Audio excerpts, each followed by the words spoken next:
Hey guys, it's Becca. I am filming a video today on fibromyalgia awareness. This is like the 10th time that I'm trying to film this video. Originally, my last video was a little shaky because this video is being filmed on my laptop and my lap is shaking like crazy. So I do apologize for the shaking. And yeah, since today is fibromyalgia awareness, I am wearing purple. Go purple. Um, I wanted to, do a little bit more awareness. I mean, I'm always doing fibromyalgia awareness, but I wanted to do 5 facts in an update, or there's going to be some tips. Anyways, so yeah, 5 facts about fibro, or 5 tips. I don't know. Let's get into it. Number 1, be your own advocate. I'm saying this if you were just diagnosed or you had fibro. Chronic illness is expensive, so and it can be really, it can be challenging at times, um, and it can be more. You can feel more sick than you originally do, especially if you're trying out new medications. It's basically trial and error. And what I am saying as by being your own advocate is do your research. Do your research with your insurance. I know in the United States, the healthcare is different than outside of the rest of the world. So no matter where you are in the world, do your research in regards to your healthcare. Um, because the worst thing that you can do, especially if you have insurance here in the United States, is your doctor. You can have all the faith in your doctor as much as you want, and they will send you to a lab that is completely not covered underneath your insurance plan. Do your research, because otherwise you will be left with a hefty bill. I learned that the hard way. And also, if you don't feel comfortable with a drug, if that they prescribe you, make sure you do your research on it. Ask questions. Ask as many questions as you can. If you don't feel comfortable, if the side effects, what else is this drug used for? Why? Ask, because it can't hurt to ask. The more you know, the better you're off. Next, you are a strong individual, especially if you are just diagnosed.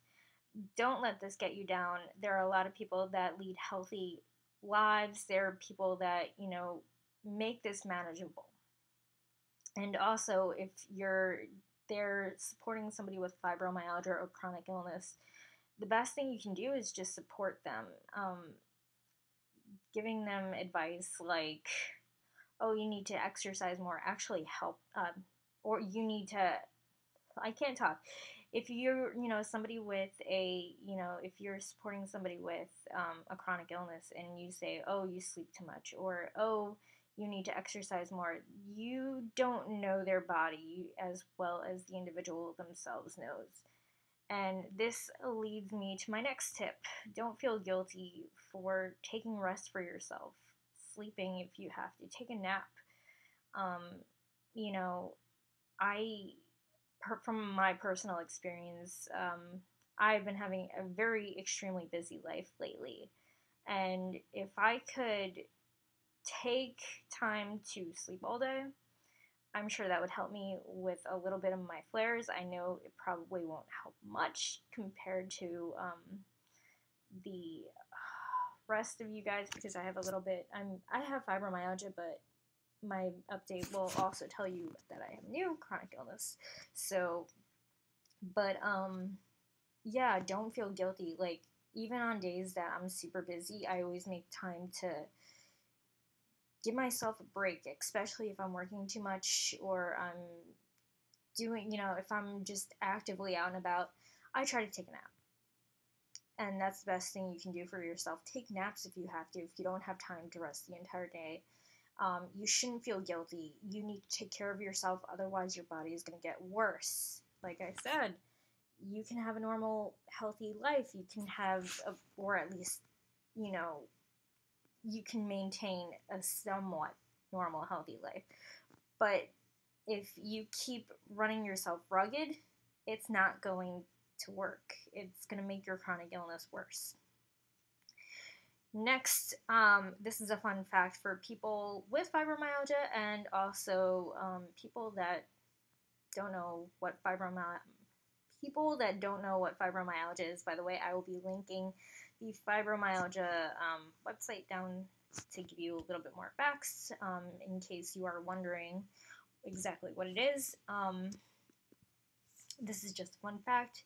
A person with fibromyalgia will feel the fatigue of what a normal person without 3 days of sleep will feel in 1 day. It's a lot. And that's why in one of my other tips or ideas, saying that, you know, a person with chronic illness, fibromyalgia, you are strong. If I'm completely all over the place, you're strong, and I mean it, because you're functioning, and if you can function with this, you know, then you're doing a lot better than most people. And then my last tip is you're not alone. When I was originally diagnosed with fibromyalgia, I was a little unsure, but an angel directed me to YouTube because they knew I was doing YouTube videos for beauty, and so I decided to check out YouTube for fibro, and I found so many people on here, and you know, I made friends. I watch videos in the chronic illness community, and you know, interacting with people like us, you know, sometimes it feels like we're in a bubble. It feels like we are alone, but you're not. And even if you don't interact, but you watch our videos, and you know, it brings some sort of upbeat, it just brings some sort of sunshine, I guess, knowing that, you know, there are other people that exist. So if you know somebody with fibromyalgia and they are scared or they feel alone, tell them to go to YouTube, because YouTube is a great resource. And yeah, so those are my little tips and advice in regards to fibromyalgia. If you want, you can see my fibromyalgia story when I was originally diagnosed. They're somewhere on my channel. So anyways, I'm gonna get into the next update. This is so tiring. I'm actually filming this in bed. I have learned another tip, I guess. If you have like paperwork or phone calls you have to make, your bed is a great place to do it, because it's just so nice and comfortable. Okay, so on Monday I had my MRI review and my doctor's appointment with my rheumatologist. So I have ankylosing, I can't say the word for my life, ankylosing spondylitis. And I will get to what that exactly is in a minute. So she diagnosed me with that, and she also had to give me a shot in my bum because the prednisone did not work, and I will be upping my gabapentin to 200 milligrams. But I will be doing this on my next day off that I can officially stay home for 2 or 3 days, or at least have somebody help me with food shopping, because driving on it is not a good idea, especially when you start it or when you have when you up a dosage, because it's just not a good idea. So, what is ankylosing spondylitis? Well, she originally diagnosed me with Humira, which is a 2-month injectionable, 2-month bi-weekly injectionable.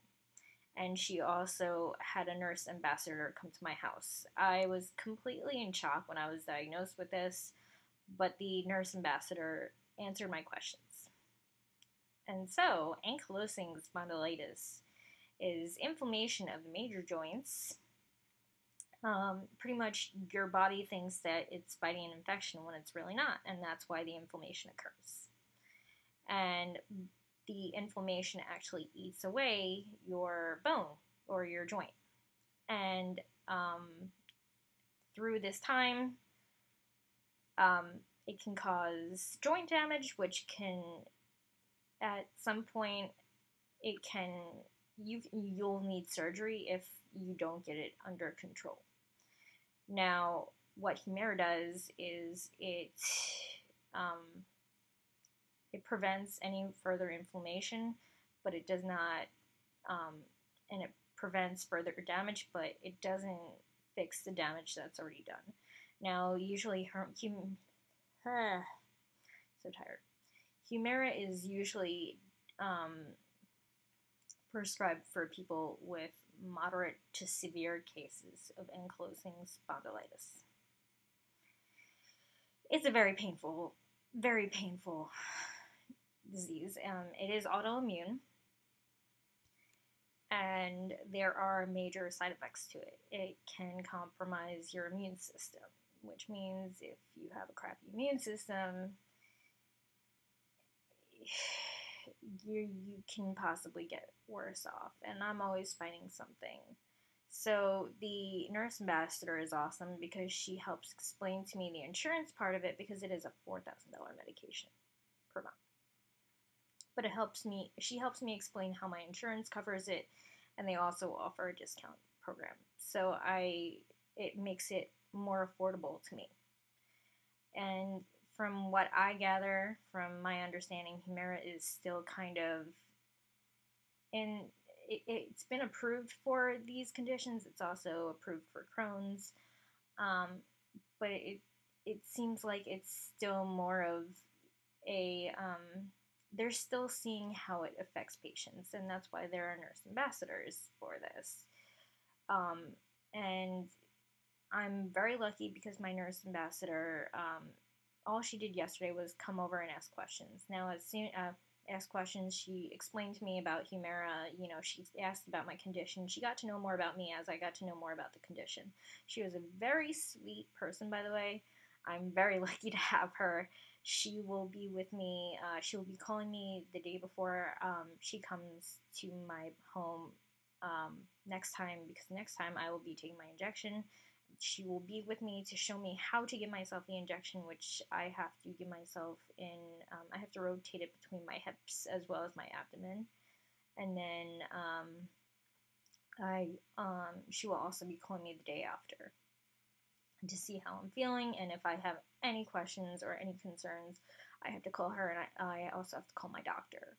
So basically, she reports the side effects, because there are, like I said, there are side effects, unfortunately, and I'm not willing to give up. I'm not. This is just something I'm a little bit hesitant on taking Humira, but I'm only going to take one dose right now and see how it goes. And if it feels like I'm getting better, we'll go from there, or if I don't really see any difference, yeah, we'll try the next dose. But if I have any issues, any side effects, I'm not going to take it anymore. That's just how it is. So that has been my little update for you. And I've had to go for lab work again, and then my general practitioner decided to walk up and leave her office, so I don't know where she is, but there's another doctor that took over for her, so I will actually be seeing my new GP on Tuesday. And that has been my little fun facts of fibro and my update for you. If you are in the chronic illness community, please comment down below. Tell me what's going on with you. I want to hear about. I love interacting with anybody with chronic illnesses and everything else in between. We're just all together. We're just a huge family, and we're here to support each other. So thank you for watching, and I hope everybody has a great day. Bye.